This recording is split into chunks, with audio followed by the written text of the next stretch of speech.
Friends, कैसे हैं आप लोग। आप सभी का ट्रेडिंग एंड इन्वेस्टमेंट आइडियाज में स्वागत है मित्रों।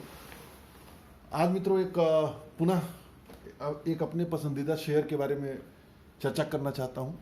यह शेयर मेरा पसंदीदा शेयर है, हालांकि पिछले कुछ सालों से उसने रिटर्न अच्छे नहीं दिए हैं। 2 या 3 साल पहले यह कंपनी लिस्ट हुई है। आदित्य बिरला समूह की कंपनी है और कई तरह से मर्ज डिमर्जिंग वगैरह के प्रोसेस से ये कंपनी निकली हुई है और इस कंपनी का नाम है आदित्य बिरला फैशन रिटेल।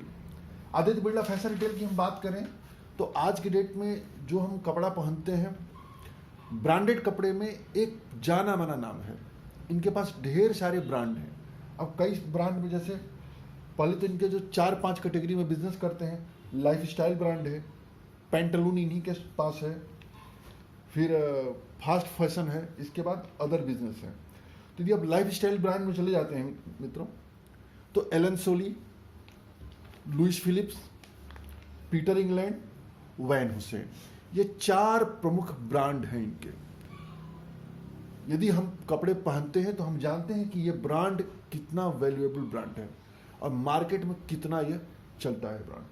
पेंटालून की बात करते हैं तो पेंटालून में आप जानते ही हैं सभी तरह के कपड़े आते हैं। मेन, वुमेन्स, बच्चों के लिए भी आते हैं। होम डेकोरेशन से भी संबंधित कपड़े इनके हैं, तो वो भी सेगमेंट डील करते हैं। फास्ट फैशन में चले जाएंगे तो फॉरएवर 21 के नाम से ब्रांड है। अदर बिजनेस में जाएंगे तो American Eagle, Brad Perry, multiple business इनके पास है। फैशन और रिटेल सेगमेंट का बहुत ही बेहतरीन कंपनी है। यदि आज की डेट में या जितना भी ये शेयर नीचे जाता है, यदि इस शेयर में पोर्टफोलियो बनाई जाए, इसको होल्ड किया जाए, इसको खरीदा जाए और इसकी मात्रा बढ़ाई जाए, तो आने वाले 10-12 सालों के अंदर अंदर इतना जबरदस्त रिटर्न देगा, इसके बारे में कल्पना नहीं किया जा सकता है। आसानी से यह शेयर 20-25% से ही ऊपर का CAGR दे सकता है। तो आज इसके बीच में चर्चा करने के कारण क्या है? आज इसके पीछे चर्चा करने का कारण यह है मित्रों कि इस कंपनी में कल अच्छी खासी तेजी रही है। कल यानी कि फ्राइडे के दिन, और ये कंपनी का जो शेयर है वो 164 रुपये पर क्लोज हुआ है। क्यों क्लोज हुआ है, क्यों बढ़ा है? ये कंपनी बढ़ा है क्योंकि इसके अंदर फ्लिपकार्ट को हम लोग जानते हैं मित्रों। फ्लिपकार्ट अपने देश की बहुत बड़ी कंपनी है, ई बिजनेस में करती है और इसको हाल ही में विदेशी कंपनी वॉलमार्ट ने इसको टेक ओवर कर लिया है। तो फ्लिपकार्ट ने जो है इस आदित्य बिरला फैशन रिटेल में 7.8% की हिस्सेदारी खरीदी है। 7.8% की हिस्सेदारी खरीदी है और कुल मिलाकर के 1500 करोड़ आदित्य बिरला को ये पैसे देगी और आदित्य बिरला फैशन रिटेल इस पैसे को अपने बैलेंस शीट को मजबूत करने में इस्तेमाल करेगी। और आदित्य बिरला फैशन रिटेल इस साल अप्रैल 2020 से लेकर के अब तक कुल 2500 करोड़ मिलने की इनको उम्मीद है, जिससे ये अन्य जो भी काम इस तरह के किए हैं उस काम से 2500 करोड़ इनको मिलने की उम्मीद है, जिससे ये बैलेंस शीट सुधारेंगे।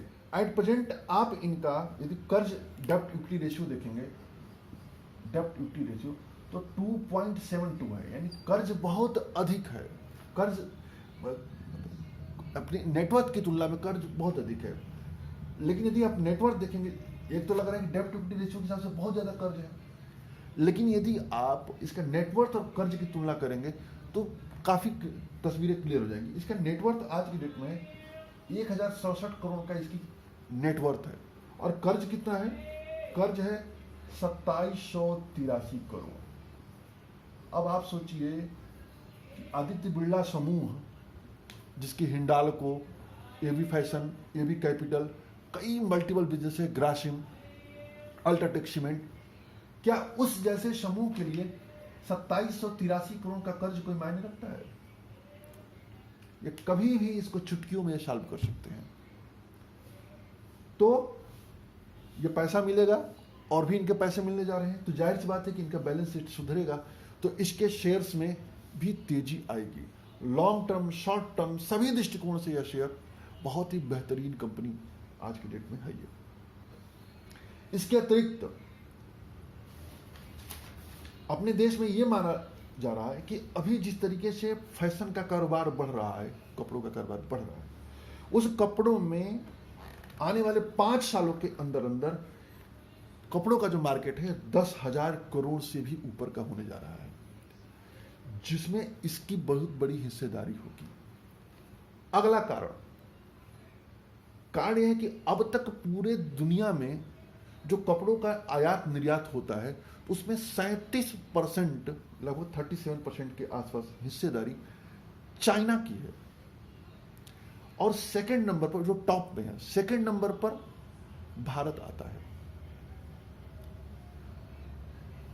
कोविड-19 के बाद पूरे दुनिया में यह एक प्रचलन चला है, या यूं कहें कि थॉट चल रहा है कि अब हम किसी भी विषय के लिए, वस्तु के लिए किसी एक देश पर हम आश्रित नहीं रहेंगे। तो वो जो है डाइवर्सिफिकेशन चल रहा है, तो उसमें भारत को भी जबरदस्त फायदा मिल रहा है, क्योंकि भारत में भी अच्छे कपड़े बनते हैं। इसी चक्कर में आप देखेंगे इधर कपड़ों के जो शेयर्स होते हैं बहुत तेजी से बढ़ रहे हैं। इंडो काउंट को देखेंगे आप, और आप देखेंगे एक और ट्रीडेंट को देखेंगे, इसके भी शेयर यदि पिछले कुछ दिनों में आप देखेंगे तो अच्छे प्रदर्शन कर रहे हैं। तो बहुत ही बेहतरीन इसको भी अवसर मिला हुआ है। ये जो सौदा होने जा रहा है इनका, फ्लिपकार्ट का और क्या कहते हैं कि आदित्य बिरला फैशन रिटेल का, माना यह जा रहा है कि 205 रुपए प्रति शेयर के हिसाब से सौदा होगा, और अभी भाव कितना चल रहा है, 164 चल रहा है। तो खबरों की माने, खबरों के अनुसार बता रहा हूं, तो धीरे धीरे यह कंपनी जो है 205 के भी भाव को ये टच कर सकती है। तो इसी कंपनी के बारे में जानते हैं, ब्रांड मैंने बता दिया, थोड़ी सी और इसके बारे में डिटेल हम लोग जानते हैं। इसको मिटा देता हूं।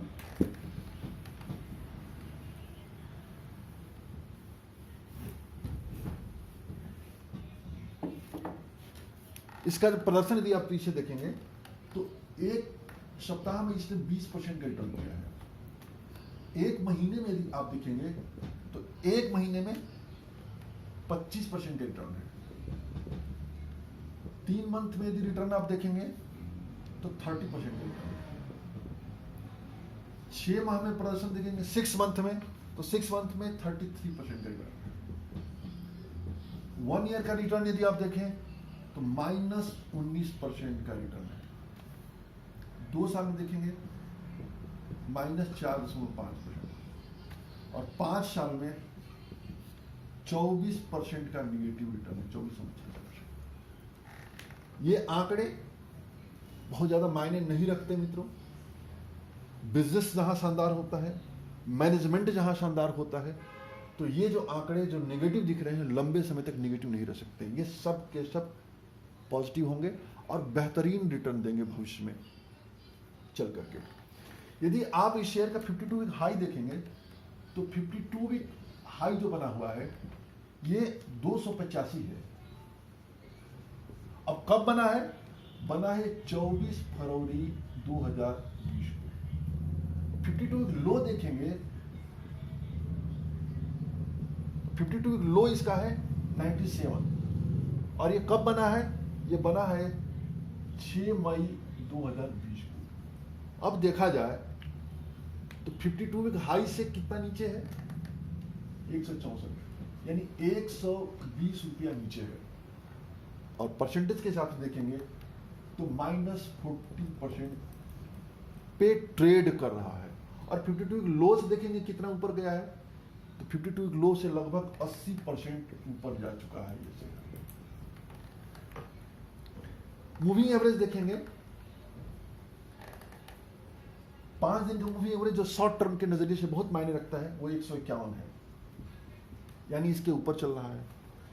20 दिन का देखेंगे 136 है, 50 दिन का 137 है, 100 दिन का 131 है, 200 दिन का 158 है।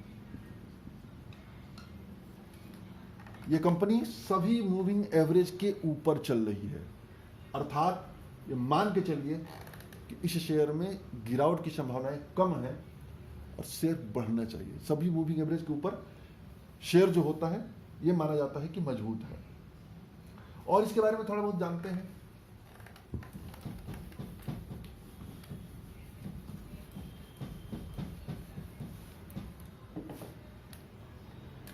यदि इस कंपनी का मार्केट कैपिटल आप देखेंगे तो 14,264 करोड़ का है, यानी मिड कैप सेगमेंट की कंपनी है ये। ईपीएस अभी निगेटिव है, -6.86। क्यों निगेटिव है? क्योंकि इसके ऊपर बहुत ज्यादा कर्ज है। बुक वैल्यू देखेंगे तो बुक वैल्यू इसका 18.59 है। पी/बी देखेंगे, प्राइस ऑफ बुक वैल्यू, तो 8.8 है। फेस वैल्यू 10 है। आरओई, क्योंकि इतने कर्ज है कि आरओई तो पॉजिटिव होगा ही नहीं, आरओई है -13.61। आरओसीई 12.51 है। एबिटा मार्जिन 13.44 है। एबिटा क्योंकि कामकाजी मुनाफा कहते हैं। पैट मार्जिन देखेंगे तो -1.68 है। एट प्रेजेंट जिसके प्रमोटर होल्डिंग है वो 59.79% है। ये फ्लिपकार्ट से पहले की बात की जा रही है। प्रमोटर होल्डिंग है, जो प्रमोटर ग्रुप की कंपनियां हैं उसकी है। और 7.8% जब हिस्सेदारी निकल जाती है तो इसके बाद जो इनकी हिस्सेदारी बनती है प्रमोटर ग्रुप वगैरह की, वो और कम हो जाएगी। इसमें से 7 कम कर दीजिए तो 52-53 के आसपास हो जाएगा। 52% की प्रमोटर होल्डिंग हो जाएगी, अब भी 50% के ऊपर है। अन्य चीजें यदि आप इसके देखेंगे तो एफआईआई ने इसमें 6.09% की होल्डिंग है। डीआईआई म्यूचुअल फंड वगैरह को देखेंगे तो 21.70 है। म्यूचुअल फंड होल्डिंग यदि आप देखेंगे, Nippon, Canara, Franklin, Sundaram, UTI, Invesco, कई म्यूचुअल फंडों की इसमें अच्छी खासी होल्डिंग है। प्लेड शेयर बिल्कुल 0 है। यदि सेल्स और प्रॉफिट के आंकड़े देखना चाहते हैं तो मैं 3 सालों का उठा रहा हूं, 2010, 13 और 20। तो यदि सेल्स की बात देखेंगे तो 2010 में सेल्स जो था वो 14 करोड़ का था। 2013 में ये बढ़ करके हुआ 1285 करोड़। और 20 में देखेंगे, 2020 में जो मार्च के आंकड़े आए थे उसमें 8743 करोड़। यानी सेल्स बहुत ही जबरदस्त बढ़ गई 10 सालों में। आप देखिए कितना, 7 सालों में देखेंगे तो 7 गुना इसके सेल्स बढ़ चुके हैं। वही यदि आप ऑपरेटिंग प्रॉफिट देखेंगे तो जो -9 करोड़ का 2010 में था, ये 80 करोड़ का हो गया। और 2020 में 1270 करोड़ का हो गया। यानी ऑपरेटिंग प्रॉफिट भी बढ़ रहा है। ओपीएम देखेंगे, जो ऑपरेटिंग प्रॉफिट मार्जिन कहते हैं, तो -65% का था 2010 में, फिर 6% हुआ और 8% 15% है। ये भी बहुत बेहतरीन है। नेट प्रॉफिट देखेंगे, नेट प्रॉफिट थोड़ा सा निराश करेगा। -25 करोड़ था 2010 में, फिर -69 और इस साल -145। हालांकि पिछले साल लगभग 250 करोड़ का प्रॉफिट उसने अर्न किया था। सेल्स ग्रोथ देखेंगे 10 सालों में 91% की दर से बढ़ रहा है, 5 सालों में 36% की दर से बढ़ रहा है, 3 सालों में 10% की दर से बढ़ रहा है। तो ये share Aditya Birla fashion retail जबरदस्त ब्रांड है, जबरदस्त बिजनेस है, जबरदस्त ग्रुप है, जबरदस्त प्रमोटर समूह है। तो ये कंपनी यदि हम इसको पोर्टफोलियो में रखते हैं तो लॉन्ग टर्म के पॉइंट ऑफ व्यू से एक ह्यूज वेल्थ क्रिएटर साबित होगी ये कंपनी। इस समय वैसे भी कपड़ों के कारोबार पर पूरी दुनिया की निगाह है। भारत के कपड़ा कारोबार बहुत तेजी से बढ़ रहा है, जिसमें कई शेयर्स अच्छे प्रदर्शन किए हुए हैं, जैसे इंडो काउंट हो गए, ट्रीडेंट हो गए, तो ये भी प्रदर्शन करेगा। तो ये शेयर यदि हम इसको लेते हैं तो कपड़ों के साथ साथ रिटेल का भी हम सेगमेंट इसको कवर कर लेते हैं, क्योंकि ये फ्रेंचाइजी भी तो बांटता है।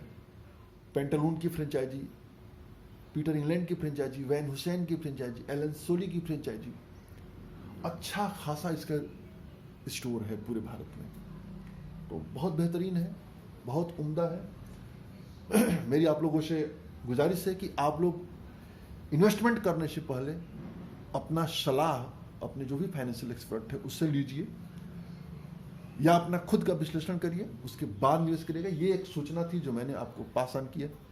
मेरे खुद के पोर्टफोलियो में है ये शेयर।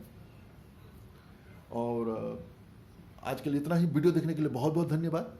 यदि वीडियो अच्छा लगे तो लाइक करिए, शेयर करिए, हो सकता हो कि यह शेयर किसी को फायदा दे। जय हिंद, जय भारत।